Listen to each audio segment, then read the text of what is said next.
ကဲအားလုံးပဲမင်္ဂလာပါကဲ14ရက်နေ့လဲအောင်သွားပြန်ပြီเนาะနေ့တိုင်းကတော့channel စဆောင်တာဒါနဲ့ဆို3ရက်ရှိပါပြီ12ရက်13ရက်14ရက်အဲ့3ရက်လုံးမှာနေ့တိုင်းတွေကတရားမှမလွယ်ဘူးเนาะအကုန်တောက်လျှောက်ကိုထွက်တာကျွန်တော်လဲသူများဟိုဟာတွေလို့ကိုကနန်းထွက်လို့ရှိလို့ရှိရင် live ကြီးလွှင့်ပြီးတက်လာကြတာပေါ့ဒါပေမဲ့ကျွန်တော်ကလက်ရှိကစပြီး run နေတာမို့လို့live လွှင့်ဖို့ကလည်း follower သူ့အကန့်အသတ်ကမရသေးဘူးလေမရသေးဘူးဆိုတော့စူးစမ်းနေတော့မပြောချင်တာကတော့စူးစမ်းနေတော့မို့လို့ချက်ချင်းမတက်လာပေးနိုင်တာအားလုံးကိုတောင်းပန်ပါတယ်လို့ကျွန်တော်ကိုမာတွေရဲ့ follow တစ်ချက်ကကျွန်တော်ကိုအရင်ပဲအားတက်စေပါတယ်နောက်ပိုင်းလည်းကျွန်တော်အများကြီးလုပ်ဖို့ရှိပါတယ်เนาะကျွန်တော်ကိုလက်ရှိအရင်ဆုံး follow တဲ့လူရောက်100ကိုကျွန်တော်မှတ်ထားပေးမှာဖြစ်ပါတယ်နောက်ပိုင်းကျွန်တော်လုံးမဲ့ plan တွေမှာအဲ့လူရောက်100ကိုကျွန်တော်ပို့ပြီးဦးစားပေးပြီးလုပ်ပေးမှာဖြစ်တဲ့အတွက်ကျွန်တော်ရဲ့ဒီ video ရဲ့ comment အောက်မှာအဲ့လူရောက်တဲ့ဟာတစ်ခုခုဝင်ရေးပေးဖို့တောင်းဆိုပါတယ်။ကဲအဲ့ဒါဆိုရင်ကျွန်တော်တို့ကဏ္ဍလေးတက်ကြည့်လိုက်ရအောင်15ရက်နေ့အတွက်ကိုကျွန်တော်က38ပတ်တီဆိုပြီးထုတ်ပေးထားတယ်เนาะ38ပတ်တီ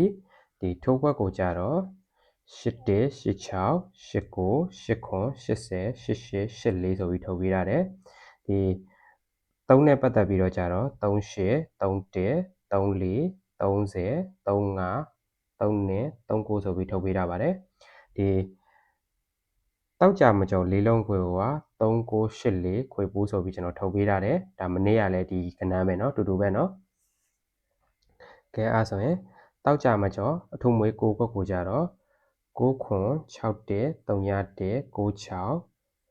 98 6နဲ့60 32နဲ့33ဆိုပြီးထုတ်ပေးထားတယ်ဒီတောက်ကြမကျော်ဇာတို့ပတ်တီကိုကြတော့ကျွန်တော်က9ဆိုပြီးထုတ်ပေးထားတယ်အခုထုတ်ပေးလိုက်တဲ့ပတ်တီလေးကဟိုတနေ့ကကျွန်တော်ပြလိုက်တဲ့ site တွေကထုတ်ပေးထားတဲ့ပတ်တီလေးပဲဖြစ်ပါတယ်เนาะ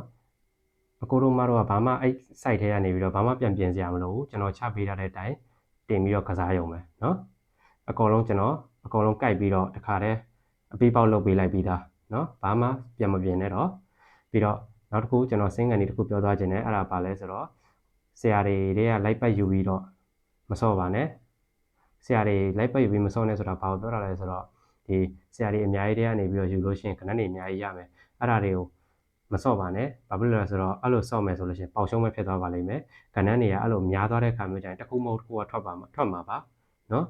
ကိုကအဲ့အခါကျလို့ရှိရင်ထိုးကြည့်ရလဲအရင်များသွားလို့ရှိရင်မနိုင်တော့ပဲဖြစ်သွားပါလိမ့်မယ်ဆရာတယောက်ဆိုတယောက်တည်းရပဲယူစော့ပါเนาะနောက်ကသားမှာ100ခိုင်နှုန်းဆိုတာအာမခံချက်မရှိပါဘူးကျွန်တော်တို့ဆိုတာလည်းဒါကျွမ်းကျင်သူတွေသာဖြစ်ပါတယ်เนาะအားလုံးပဲအသက်ရှူတိုင်းကိုဝင်ကြပါစေကျန်းမာချမ်းသာကြပါစေအားလုံးမတတာပါ